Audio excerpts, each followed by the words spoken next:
Moin Leute, hier ist Knip Gambo aus Bremen. Vor einem Jahr ist unsere zweite CD Wie Fortner Jackson erschienen. Die sieht so aus. Ein wunderschön gestaltetes Cover.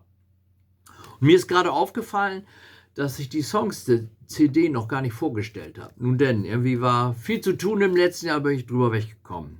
Also, der erste Titel Wie Fortner Jackson ist ein Klassiker, man kennt ihn von Nancy Sinatra, Lee Hazelwood, June Carter, Johnny Cash, hat man irgendwie schon mal gehört. Und ich wollte immer schon mal ein Duett mit einer Sängerin aufnehmen und wir schätzen uns sehr glücklich, dass wir die Schauspielerin und Sängerin Annemaike Backer dafür gewinnen konnten.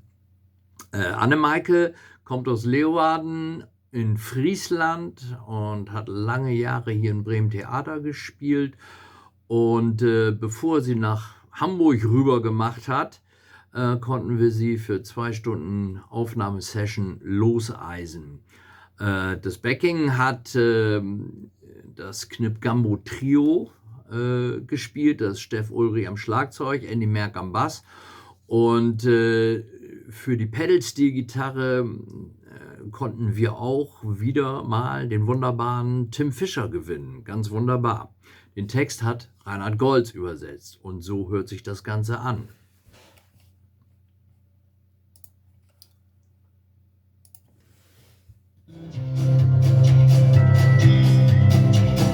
Ich ging zu Sass stormen, der laatste jonge Peer. Maar wie snapt ons nog van Jackson? Die ons vroeger en geen vuur meer. Ik vond nog Jackson. Ik speelde in Twin maar. Ja, ik vond nog Jackson. Zijn Jackson beschrijfbaar.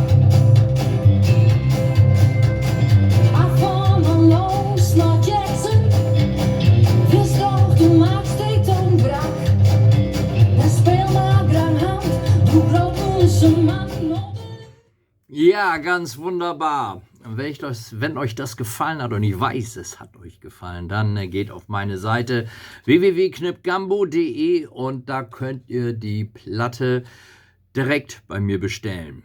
Bitte, holt jo fuchtig. Tschüss.